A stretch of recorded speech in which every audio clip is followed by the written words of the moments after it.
Yes, people, how's it going? Welcome back to Lily White Lane. Tottenham Hotspur 2, Fulham 0. Another clean sheet for Spurs. Another 3 points for Tottenham Hotspur. Son and Maddison on the score sheet. And Tottenham Hotspur go back top of the league. Lovely, bloody, jubbly. What a time to be a Tottenham Hotspur fan right now. And comparing this team to the one we had last season, it really is night and day. I wasn't excited for any games last season. I was left after every game fuming about the performance and result we just witnessed as Spurs fans. Compared to this season, I can't wait to see Ange Ball. We've just finished today's game. I'm buzzing for Friday against Crystal Palace away. And as I say, I'm enjoying watching the football that we're playing. I'm loving the players that we actually have. Last season, I was frustrated with every player on that pitch. Right now, I can't choose which one's my favourite. 1 minute I'm thinking Romero is, the next I'm thinking Van den Ven is, the next I'm thinking Sonny is, the next I'm thinking Maddison is. We've got a team with players that I can really get behind, that I can really believe in, players that give 110% and are getting big results and putting in brilliant performances. And it's such a great time to be a Spurs fan right now. It really is such a great time to be a Spurs fan. And do I think we'll win the league? Yes, we're top 9 games in. But I really don't. I don't think we'll win the league. I don't think we have the depth. I think we're a couple of injuries away from dropping out the title race straight away. But who would have expected us to even be considered as potential league title challengers 9 games into the season? No one would. No Spurs fan would. Definitely no opposition fan would. And it goes to show and it speaks volumes about how good of a job Ange Postecoglou has done and is doing at this football club right now. And how good this team actually are. As I say, last season I was frustrated after every game, hating on every single player. Right now, I'm loving every single player that we have at this football club because they're all giving it 110% and they all offer something different. And tonight, as I say, there were some brilliant performances in there. I thought Cuti Romero was absolutely fantastic again. Really, really has been a different player this season compared to the last one. Last season, as good as he was, and as much as he was a World Cup winner at the same time, he was a bit of a liability. You always expected him to get that yellow card, potentially even get sent off sometimes. Compared to this season, the guy's so much more calm. He times his tackles to perfection. He's a real leader in that defence. I think a lot of that's got to do, with the fact that he's a vice-captain and that responsibility on his shoulders, but also due to the fact that he's got a quality player next to him, whereas compared to last season, he had Eric Dyer. And it is that same old thing of if you've got worse players next to you, they'll turn you into a worse player. He's got more quality, defenders around him. He's got Udogie to his left.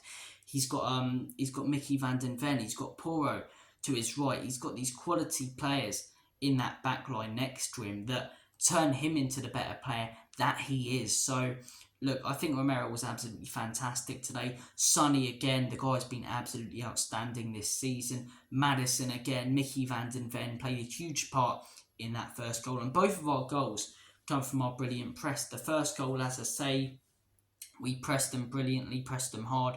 We caused problems. Fulham forced to hoof it, and absolutely outstanding touch from Mickey Van den Ven. When you consider the pace he's coming at, he's running like Speedy Gonzalez into the Fulham half. And when you consider the pace that he's coming at, the fact that he manages to slow the ball down and play such a soft little pass and plays that pass to perfection as well to Richarlison, who plays it into Heung-min Son, who scores our first goal. That was outstanding for Mickey Van den Ven, but all comes from Tottenham Hotspur's press. And the second goal, as I say, we're pressing Fulham again. Had quite a shaky start to the second half, but the press is brilliant. Højbjerg this time comes into the midfield, drives through, plays a nice ball straight into Heung-min Son, who lays it off for James Maddison. And you know the rest. James Maddison absolutely outstanding tonight. And yeah, I thought we pressed Fulham well. I thought we played well. I've seen us play better this season, to be honest. I don't think we were necessarily, gun-ho today and came out the traps fast either. But I do think we were really professional with the way that we played today. I thought we were defensive towards the end, which we needed to be as well, and managed to keep the clean sheet. And as I say, really, really professional win today and performance from Tottenham Hotspur. Let's delve into the player ratings. We're going to start things off with Vicario in goal. I'm going to give Vicario a 7. I thought at times today, playing out from the back, he looked a little bit suspect, but he redeemed himself with some massive saves. That save in the first half with that corner from Fulham is an absolutely brilliant save, and one that won't be talked about enough. to be 100% honest. And in the second save at the end, you know, where it could have been in for a tense last few minutes if he doesn't make that, but he dives to his left, really, really good save from, I believe it was Harry Wilson's shot. So look, fair play to him. Vicario, he redeemed himself. A couple of sloppy passes, but made some huge saves. And if he doesn't make those saves, as I say, we're in for a tense last 3 minutes, and the game's completely different if that header goes in from the corner and Fulham take the lead. So Vicario, I'm going to give him a 7. Moving on to the back four, Udogie. I'm going to give Udogie a 7 as well. I thought he was taken off in about the 50th minute, weren't he? Now, fingers crossed, hopefully that was a tactical change, not an injury, because the guy's been brilliant for us this season. And again, really good tonight, really aggressive, putting in some good challenges. Shows that he can hold up play as well, drive into the midfield and be quick. He's got everything about him, that guy. Not his most amazing performance. He gave it away a couple of times, like a lot of the players did. But he redeemed himself a lot, like the other players did as well, and won it back. So Udogie, I'm going to give a 7. Solid performance from him. Cuti Romero, I'm going to give the guy I'm going to give him a 9. I'm not sure there was much he could have done better tonight, Cuti Romero. I thought he was so professional with his performance, putting some fantastic challenges.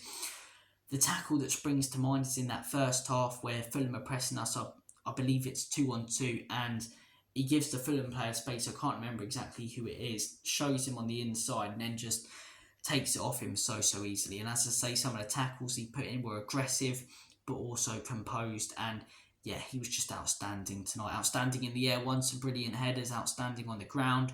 Passing ability, brilliant.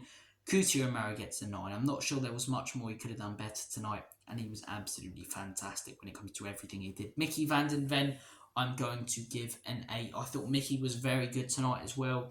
That part that he had to play in that first goal was huge.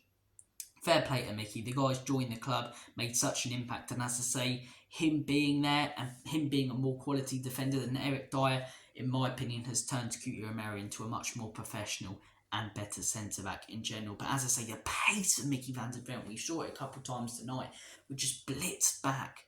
What a player he is. Terrific little player. Terrific little player, in the words of Very Redneck. We're going to give him an 8. Looking at the right back, Pedro Porro. I'm going to give Pedro Porro an 8. As I say, didn't really do anything like Romero did with his standout tackles, and you know, Mickey van den Ven. I do apologise about the bloody cat as well. He's a knobhead. He's yeah. I'm just going to ignore him, to be honest. He just meows all bloody day for treats. But anyway, back on topic. Pedro Porro, he didn't necessarily do anything outstanding like Romero did with his big tackles, or Mickey van den Ven did like his part to play in that first goal, but he was so professional. I can't remember him losing it once. Driving forward, he was brilliant, looked dangerous. He's looked such a sharp player. He looked good last season, but looked such a liability defensively. And there were a fair few games last season where defensively he was all over the place. So I remember, who's the pundit again? I can't remember. One of the pundits on Soccer Saturday absolutely ripped him to shreds after that Leicester game where we lost 4-1, and he was horrendous in that one and horrendous in a few defensively last season, but he was also good going forward. What he's improved in this game this season is he's still quality going forward, but he's also so much more solid defensively, and as I say, didn't give it away once, looked creative going forward, put in some good tackles. Pedro Porro, for me, I'm going to give him an 8. I thought he was really, really solid. Midfield 3, the midfield 3 that started the game. Papi Matasar, I'm going to give him a 6. So I have to be honest with you guys. Looked a little bit sloppy Joe, to be honest, tonight. He wasn't brilliant.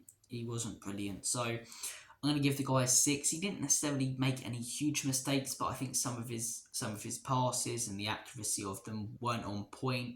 I think he had a few opportunities to break away, and he didn't really take them. I'm going to give Papi Matasar a 6. He's been brilliant so far this season. Came off early as well. Hopefully that's not anything injury. Obviously take him off straight away when it looks like there's even a little bit of a concern. Why wait and then let me get injured? So Papi Matasar, I'm going to give a 6. Been brilliant so far this season. Really rate the guy. Not his best performance today, but not a horrendous one either. Pierre-Emile Højbjerg, probably a 6 as well. We gave it away a couple of times. Looked quite solid going forward, played a part in that. No, I'm going to change that. I'm going to give him a 7 because of the part that he played in that second goal. And to be honest, he didn't really do anything wrong I saw gave it away a few times. James Maddison, I'm going to give a 9. Every stat will tell you that that guy was the best player on the pitch tonight for Spurs. He was outstanding, wasn't he? But just how dangerous he looks is mesmerising. We haven't had a player like that since the Christian Eriksen and Dele Alli days, where every single time he gets the ball, you're excited, you think something's going to happen. And he's not just happy to just knock it about in games this season where we've tried to control it in the last 20, where we, been ahead, or even in that Brentford game where, we were drawing 2-2 and we're just almost trying to get the draw. Every time he gets the ball, he's not just happy to knock it about. He looks like he wants to drive forward. He'll try and turn and do something special. And occasionally it won't work out. But when it does work out, it's fantastic. And it worked out more times than it didn't today. Every game this guy's playing a huge part. Against Luton, the turn and the ball in, as I say, is absolutely fantastic. Against Liverpool, that ball into Richarlison, which leads to our first goal, phenomenal. The game before that against Arsenal, goal was man of the match, got 2 assists, outstanding. Every game this guy is having such an impact on this team. Gets his first goal at home today. Fair play to James Maddison. I'm almost tempted to do a 9.5, but I don't like doing 0.5s. So, because if I start doing that, I'll start doing that with a lot of players. So I'll just give him a 9. I thought he was absolutely brilliant. Him and Kutu Romero and Heung-min Son were our best players. Moving on to Heung-min Son, I'm going to give him a 9 as well. I thought everything he did today, everything he touched turned to goal. The amount of times it was played into him quite heavily, to be honest. And they were hard passes to control, but he controlled them so brilliant and created chances. He's looking back to his best. I've seen a few people saying, Heung-min Son looks a different player. I think that's really unfair. Looks a different player to last season. And you've got to consider that last season he was playing through an injury. He even looks like he's playing through a little bit of one now. But yeah, the guy was absolutely fantastic today. Absolutely fantastic. To be honest, I thought this was the type of game that he'd struggle in, playing against the low block. But he didn't. That first goal, excellent technique. Just takes it past a couple of players and it's a brilliant finish. In the second one, brilliant assist for James Maddison. He could have had another goal like Maddison couldn't, where they almost blocked each other. But yeah, Heung-min Son's been quality. Everything he touched today, he was looking creative, linking it up. Looks so sharp in that team. Heung-min Son gets a 9 for me. Richarlison, look, he did a lot right today, to be honest. I thought the last 20 minutes of that first half were probably the best 20 minutes I've seen of Richarlison in the Spurs shirt, performance-wise. So I thought he was linking up really well, was probably unlucky not to get a goal, giving it everything, putting in tackles. And the work ethic was there, which I've been critical of him at times. The fact that he hasn't looked like he really cared. As much as his face always looks bloody miserable, like he wants to punch up a little guy. But he looked a little bit more with it today, and like he wanted to give 100%. And he did give 100%, but it's just... I know it's going to sound really harsh, but Bob from Sunday League gives 100%. And Bob from Sunday League puts in a good performance sometimes when he gives 110%. But Bob from Sunday League isn't good enough, and neither is Richarlison. Yes, he gives 100%, or he has given 100% tonight, but the ability isn't there. And as I say, probably a little bit unlucky not to get a goal in that first half, but he should be finishing that chance with the space that he has where it's laid off to him. And in that second half, man, brilliant play. Just take a touch on the outside of the box, but he absolutely balloons it over the bar. Yeah, as I say, I know it's going to sound harsh, but yes, he gave 100% today, but so does Bob every week at Sunday League. It doesn't mean he's good enough to play for Tottenham Hotspur. Richarlison, I'm going to give him a 6. Right wing, Kulusevski. Again, mixed bag from Kulusevski. I thought, do you know what? A lot of people are going to be driven by this. I know there's a lot of Spurs fans who don't rate him. I know Perchie's one of them who's not his biggest fan, and I really like Kulusevski. I think he's been really good tonight, and I think he did a lot right tonight. You know, that little play where he just played it through a few players and held it up really well, but I think he's a better player when we're actually leading a game because he can hold it up and looks confident, whereas when we're looking for a goal and he's slowing it down, it's frustrating. He slowed it down a little bit at times when we didn't need him to tonight, so for that, I'm going to give Kulusevski... 6 seems a little bit harsh, but I'll give him a 6. I will give him a 6. Looking at the subs that did come on, Ollie Skip, based on what I saw of him, I'm going to give a 7. Looked solid, played some nice passes, put in a really good tackle, but then followed it up with a bit of a hospital pass. So I'm going to give Ollie Skip a 7. I personally don't think the guy's good enough, but based on what I saw of him tonight, I thought he was solid. Brennan Johnson, 7. Only came on for about 10 minutes. Looked solid. Alejo Valise, 7. Came on for 10 minutes. Looked solid. You know, I can't really give them below a 7 because for me, a 7 is good and they didn't look average. They looked good when they came on. So I'm going to give them... yeah, I'm going to give them a 7. I'm going to give them a 7. Brennan Johnson, I gets 7. Emerson Royale, I'm going to give a 6. When he came on, he just didn't really do anything right, to be honest. And I know that sounds harsh, but yeah, hopefully, I think that's got something to do with the fact that he hasn't barely played. And, you know, he had that good performance against Brentford, but since then, Poirot's been fantastic. So I'm going to give him a 6. Am I forgetting any subs? Giovanni Lo Celso, 7, judging by what I saw of him. But yeah, those are my player ratings. That is my match reaction, and those are my thoughts and opinions on tonight's game. Make sure, if you haven't already, to smash that subscribe button, give it a Tyson Fury right hook, man. Make sure as well to smash that like button, smash that notification bell so you'll be let know and notified every single time we do upload a new video on the channel. Thank you all for watching this video. Why, man, I'm going to stop doing the Geordie accent like Michael from Partridge. Nevertheless, take care of yourselves, you bloody legends. Inch Postecoglou, mate. Why am I just mixing up the Australian and Geordie accent? Fucking, excuse my language, excuse my French. Bonjour, as Delboy would say. I'm chatting absolute nonsense. I realise I'm chatting absolute nonsense. See you later, guys. I'm going to stop talking. Goodbye. Have a smashing day. And as always, or 10 o'clock at night now, innit? And as always, Comedy Spurs, in Big Ange we trust. Nick and Levy out. We are top of the league. Say we are top of the league. Have a good night, guys. Up the Spurs.